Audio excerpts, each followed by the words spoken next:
We're here to pick up an H2. Look at the size of this turbine on the supercharger.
This is wild.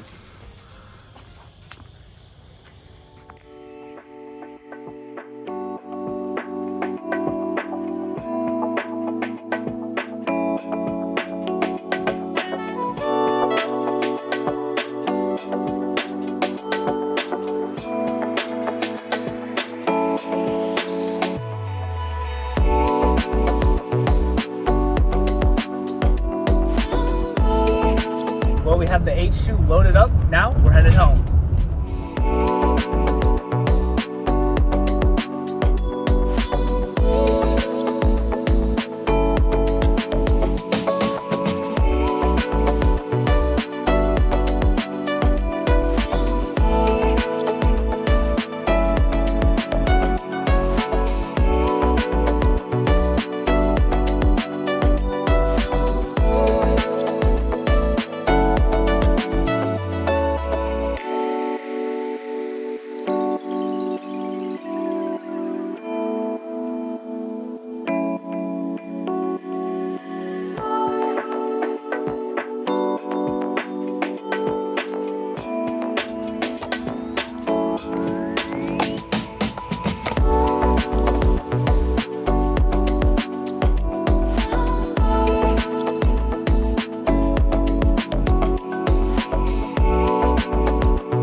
Well, we've got the H2 in the shop. Let's start disassembling it and see what the damage is.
right, we just took apart the front of the H2, and wow, the way they do this wiring on the H2 is very interesting. Every single module here in the nose. You got the ECU, some sort of headlight module, the fuses, a relay, another relay, and that's just all on one side. Then you go to the other side, you got the headlight module, a tip over sensor. This sensor looks to be another geometry sensor. This looks almost identical to the one on the RS4 that sits right on top of the tank. And then you've got all these plugs going to the front headlight and the turn signals and the horn. And then you have a main connector here, which sits in the stay bracket. And look how beefy this main harness is. It's because it's running to the brain of the bike, the ECU right here. I believe we've got a good headlight. It's got a few scratches on it, but these suckers are expensive. Gonna need new plastics in the rear. They're all broken up. This intake tube is actually really good. No cracks on it, just a lot of scuffs. Our dashboard does still work, but I'm wondering if I could get the outer case piece because that's what's broken. And then our stay bracket, which is actually what broke off the front of the frame. That sucker just cracked right off in the wreck. And you guys know how we like to do it. We saved all the bolts in their original spots, so when I get the new piece, easy peasy. This intake tube on the side here is what goes directly to the supercharger, so I hope nothing got in here when it broke. Now we're gonna move on to the right side where we're gonna assess our damages on the exhaust, the engine, and the frame.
We got half that exhaust off and the radiator and a special intercooler. This bike, I believe, has the intercooler system for the supercharger, which is, I believe, installed by Travis Yeager in Florida. So it's got these AN fitting lines to that intercooler, which sits in front of the radiator. It had the blue fluid in it, and it mounts really cleanly directly to the OEM radiator. Wow, did these titanium headers take a beating, completely crushed all throughout. We disconnected our fans and a coolant hose from the radiator pack. There is a ton ton of scratches all over this beautiful green powder coated frame. So a little spoiler for you guys, we are going to powder coat this frame. Then moving over to this side, we removed the supercharger intake, which thankfully has a filter right here. So any debris that could get caught in that thing when it broke got stopped right here, which doesn't look like any big chunks. But it is very oily in here. I'm not sure if that's a good sign. Now, because of the radiator for the supercharger, there's a bunch of wiring all over that is not factory, like this plug, which ties into this connector. And on the other side, there's some not factory harnesses running to the OEM ECU and tapping into those connectors. Oh, I just remembered what that's for. This bike is set up to run on MR12 or regular 93 or 91 octane by a flip of a switch. I'm guessing all that extra wiring is to convert it from race gas to premium. Now, to remove the headers and pop off that tank.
Well, we just revealed some insane goodies. Looks to be like an aluminum water to air intercooler. As you can see, there's a hose coming from the side here, which goes to that cooler radiator that was in front of the OEM radiator on the AN fitting. And there's another line on the back side that goes this control unit, which looks to be electrical. And then that connects to our reservoir right here, which is where the blue coolant was. So essentially, air coming into the airbox is cooled by that coolant. Colder air is denser, creating better combustion. Combined with this supercharger on top of the motor, and you're talking about some real power. This aluminum airbox is really cool. I've never seen one of these actually in person. And it bolts in right to the throttle bodies, just like factory. We've got our coil packs, really accessible from the top here. And the reason there's so much space up here is because the air intake is here, and it runs along the side of the frame. Unlike the Brutale, where the air intakes are right here on the front of the bike, they place it on the backside, which creates way more room up front. Our tank is not savable. It's got a ton of dents, but something I noticed is this an OEM fuel pump? It's metal. I have not seen that before. I wonder if this is an aftermarket fuel pump because the bike is set up to run on race gas and premium. Our subframe houses barely anything. They shoved all the modules in the front. Just a battery, a Dynojet Power Commander 6, might be the starter relay, and some fuses, and that's about it. And we sure do have a lot of connectors just sitting around, like not being used at all. Not even with a plug in them. Now to remove all of this so we can drop this motor.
Well, we've disconnected the majority of everything on top, and we're moving down the left side of the bike, and now we have our impeller for the supercharger. It's real nice and shiny. One thing I noticed though, this drain line is full of oil. I'll squeeze the line down here and you can see it bubbles up on top. I wonder if through the blow-by, a lot of oil is getting into the intake of this bike. You can see in our lower airbox pan, there is just pools of oil.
Well, could you tell that was my first time pulling a motor out of a Ninja H2? That was, interesting. Had to get creative there doing this solo with the jacks, but we got her out. And man, look at the size of this turbine on the supercharger. Man, that is huge for a 4-cylinder bike. Things like the starter cable, fuel lines, the gear position sensor, the stator plug, a coolant hose, and a bunch of other miscellaneous plugs got to stay on the engine while we pulled it out. Now there are 2, 4 in the rear, so 8 frame bolts, and I accidentally wasn't thinking, and I removed this longer bolt, which connects this suspension geometry piece to the actual frame. And because I removed that, the suspension suspension in the rear collapsed when I was taking the motor out. Speaking of this suspension piece, there are 4 bolts that mount to the back of the motor on this piece, and you have bolts coming in from the side, kind of like the MV Agusta. 2 here and 2 there. These are all the plugs we were able to pop off and just let hang, and you can now kind of see better the aftermarket radiator reservoir and the pump next to it. Now I wanted to mention a serious issue with these fully built Ninja H2s. Now a friend of mine's H2 recently hydrolocked, and not on water, but on oil. And as you can see in ours, we have a ton of oil in the bottom of the airbox. And that is all caused by the blow-by coming in from the intake. So this hose right here connects to right back here on the engine. And I don't know if you can see this, there's like chains in there with a snap ring. Some forums online were saying to reroute the blow off away from the intake and just vent it to the atmosphere so the oil would not end up back in the intake, build up, and then hydrolock the engine. Because that's exactly what happened to my friend's motor, and it's completely toast. On the bright side, our motor looks fantastic. There's some coolant passages back there. And now the fun really begins. We will catch you guys in the next one.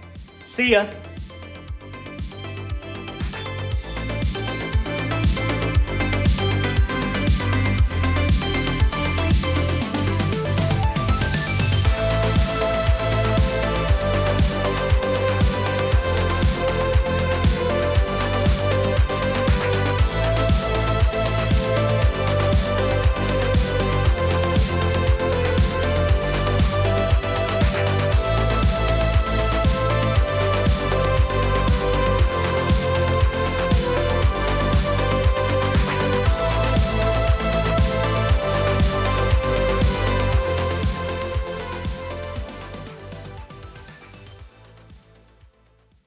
All right, some bonus content for you guys.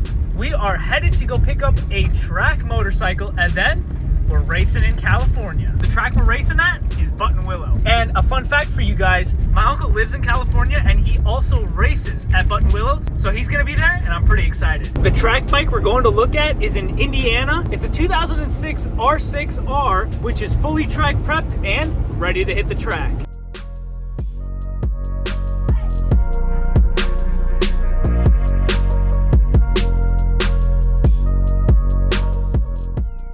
We got the track bike. Man, there's no room back there at all.